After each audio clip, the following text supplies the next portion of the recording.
warahmatullahi wabarakatuh. Hari ini kami akan mempresentasikan tentang Policy Brief, evaluasi kebijakan pemulihan ekonomi nasional terhadap pertumbuhan produk domestik bruto atau PDB dan stabilitas inflasi di Indonesia pasca pandemi COVID-19. Sebelumnya, perkenalkan nama saya Najwa Balkis dengan NIM 642500506. Perkenalkan nama saya Vanessa Adanti Ceni dengan NIM 642510002. Perkenalkan, nama saya Febiani Fatin dengan NIM 642500635. Perkenalkan, nama saya Raffi Falilatul Bariza dengan NIM 642511714.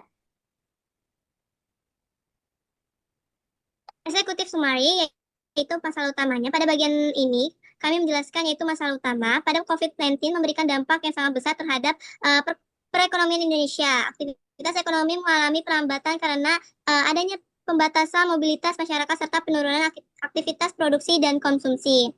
Yang kedua, ada akibatnya pada tahun 2020, produk domestik bruto atau PDB Indonesia mengalami kontraksi sebesar minus 2,07% yang menunjukkan bahwa perekonomian mengalami penurunan dibandingkan tahun sebelumnya. Selanjutnya di sisi lain, tingkat inflasi tercatat sebesar 1,68%. Rendahnya inflasi ini dipengaruhi oleh melemahnya daya beli masyarakat sehingga permintaan terhadap barang dan jasa ikut menurun. Terakhir yaitu kondisi tersebut menjadi tantangan besar bagi pemerintah untuk segera mengambil langkah-langkah pemulihan ekonomi. Selanjutnya ada yaitu temuan penting. Yang pertama ada pemerintah menjalankan program pemulihan ekonomi nasional atau PEM, yaitu sebagai upaya untuk mengurangi dampak pandemi. Program ini tuh meliputi bantuan sosial, dukungan kepada UMKM, insentif perpajakan, serta berbagai stimulus ekonomi lainnya. Yang kedua, kebijakan tersebut mulai menunjukkan hasil pada tahun 2021, perekonomian Indonesia kembali tumbuh sebesar 3,69%, sementara tingkat inflasi tetap terkendali di angka 1,87%. Hal ini menunjukkan adanya proses pemulihan ekonomi yang cukup baik. Namun demikian masih terdapat beberapa tantangan yang perlu diperhatikan. Di antaranya adalah penyaluran bantuan sosial yang belum sepenuhnya tepat sasaran, akses pembiayaan bagi UMKM yang masih terbatas, serta risiko inflasi dan ketidakpastian ekonomi global yang dapat memengaruhi stabilitas ekonomi nasional. Selanjutnya yaitu rekomendasi kebijakan. Berdasarkan permasalahan dan temuan tersebut, terdapat beberapa rekomendasi kebijakan yang dapat dilakukan. Pertama yaitu meningkatkan ketepatan sasaran bantuan sosial agar bantuan benar-benar diterima oleh masyarakat yang membutuhkan. Kedua, memperkuat dukungan pembiayaan dan pendampingan bagi UMKM sehingga mampu berkembang dan berkontribusi lebih besar terhadap pertumbuhan ekonomi. Ketiga, yaitu mempercepat transformasi digital di berbagai sektor untuk meningkatkan efisien produktivitas serta daya saing ekonomi Indonesia. Keempat, memperkuat koordinasi antara kebijakan fiskal dan moneter agar stabilitas ekonomi tetap terjaga di tengah berbagai tantangan. Dan yang terakhir, meningkatkan investasi pada sektor-sektor produktif sehingga mampu menciptakan lapangan kerja, meningkatkan produksi, serta mendorong pertumbuhan ekonomi yang berkelanjutan. Dengan menerapkan rekomendasi tersebut, diharapkan proses pemulihan ekonomi Indonesia dapat berlangsung lebih cepat, merata, dan berkelanjutan. Oke, baik. Saya akan menjelaskan ringkasan hasil dari Proyek 1. Yang pertama, ini ada produk domestik bruto atau PDB. Pada tahun 2020 ini, PDB Indonesia ini mengalami kontraksi sebesar minus 2,7% akibat pandemi COVID-19. Nah, hal itu terjadi karena aktivitas ekonomi menurun. Masyarakat lebih sedikit berbelanja, investasi berkurang, dan banyak sektor usaha yang terdampak. Nah, kemudian pada tahun 2021, PDB kembali tumbuh sebesar 3,69%. Angka ini menunjukkan bahwa kondisi ekonomi mulai membaik seiring dengan adanya program pemulihan ekonomi nasional atau PEN yang dijalankan pemerintah. Nah, yang kedua itu ada analisis inflasi. Dari sisi inflasi, pada tahun 2020 inflasi ini berada di angka 1,68%. Inflasi yang rendah ini bukan berarti kondisi ekonomi ini baik, tapi justru menunjukkan bahwa permintaan masyarakat masih lemah karena daya beli menurun selama pandemi. Nah, kemudian pada tahun 2021, inflasi meningkat menjadi 1,87%, namun masih berada dalam target Bank Indonesia. Artinya, harga barang mulai bergerak seiring pemulihan ekonomi, tetapi tetap dalam kondisi yang stabil. Nah, yang ketiga yaitu isu ekonomi pilihan. Berdasarkan hasil analisis tersebut, kami memilih isu mengenai efektivitas program pemulihan ekonomi nasional atau PEN. Kami menilai bahwa program ini cukup berhasil membantu mempercepat pemulihan ekonomi.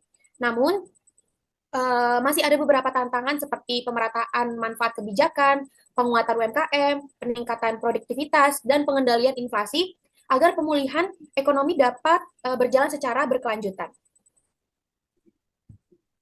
Nah, meskipun ekonomi Indonesia terus mengalami pemulihan setelah pandemi, nah proses pemulihan ini tuh masih belum merata. Ada sektor yang sudah berkembang dengan baik, tapi masih ada sektor lain yang belum sepenuhnya pulih ya dari isu strategis dan kondisi terkini. Nah, selain itu juga UMKM masih menghadapi berbagai kendala nih seperti keterbatasan modal, teknologi, dan akses pasar. Padahal UMKM ini memiliki peran yang sangat penting dalam perekonomian Indonesia. Terus ada kenaikan harga pangan dan energi, juga menyebabkan daya beli masyarakat menurun. Jika kondisi ini terus berlanjut, maka dapat meningkatkan tekanan inflasi. Nah, dari sisi lain, ketidakpastian ekonomi global juga memberikan dampak terhadap Indonesia, terutama pada sektor ekspor, investasi, dan stabilitas ekonomi nasional.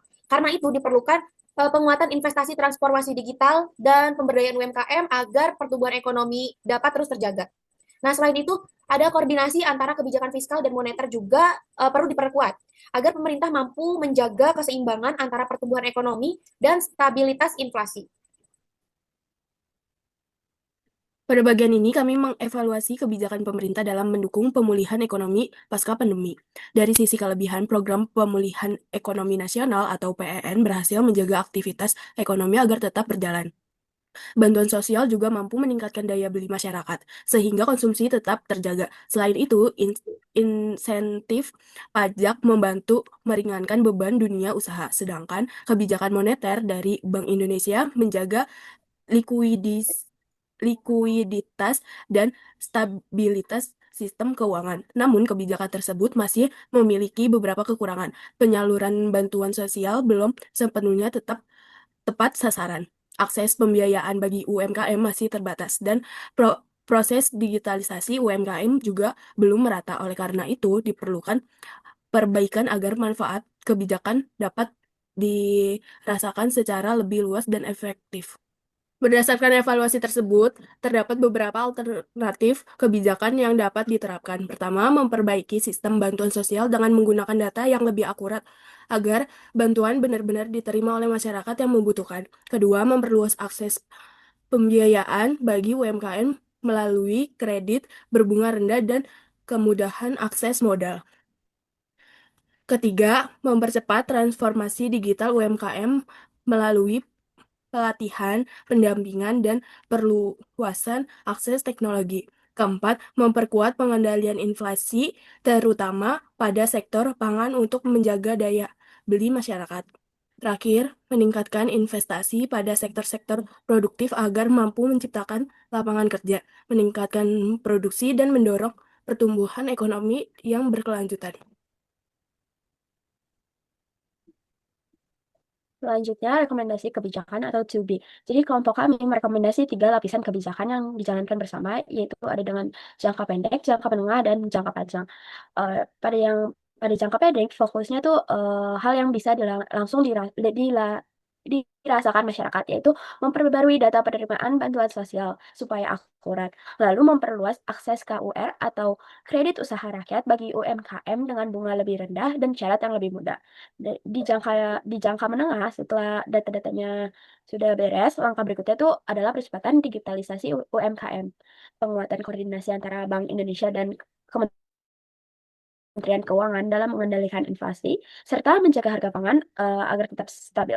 Jangka panjangnya itu mendorong hilirisasi industri, misalnya kayak nikel menjadi baterai EV dan CPO menjadi oleokimia, dan diversifikasi ekonomi agar Indonesia tidak terlalu bergantung pada ekspor komoditas rendah. Target manufaktur nilai tambah tinggi naik dari 22% menjadi 28%. Selanjutnya itu ada dampak yang diharapkan dari segi ekonomi, yaitu inflasi lebih stabil di kisaran 1,5 sampai 3,5%. PDB tumbuh di atas 5,5% per tahunnya, dan ada penghematan subsidi hingga 100 sampai 150 triliun rupiah per tahun yang bisa dialihkan ke investasi produktif. Di bidang sosialnya itu daya beli 40% kelompok masyarakat terbawah terlindungi dan tercipta 2-4 juta lapangan pekerjaan baru dan kemiskinan turun dari 7% turun ke 7% pada 2026. Di dampak yang untuk bisnisnya itu iklim investasi lebih kondusif, biaya produksi turun karena energi dan pangan lebih stabil, dan UMKM makin berkembang.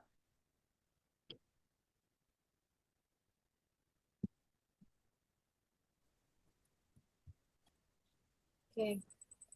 Dapat kita simpulkan bahwa Program Pemulihan Ekonomi Nasional atau PEN telah memberikan dampak positif terhadap pemulihan ekonomi Indonesia.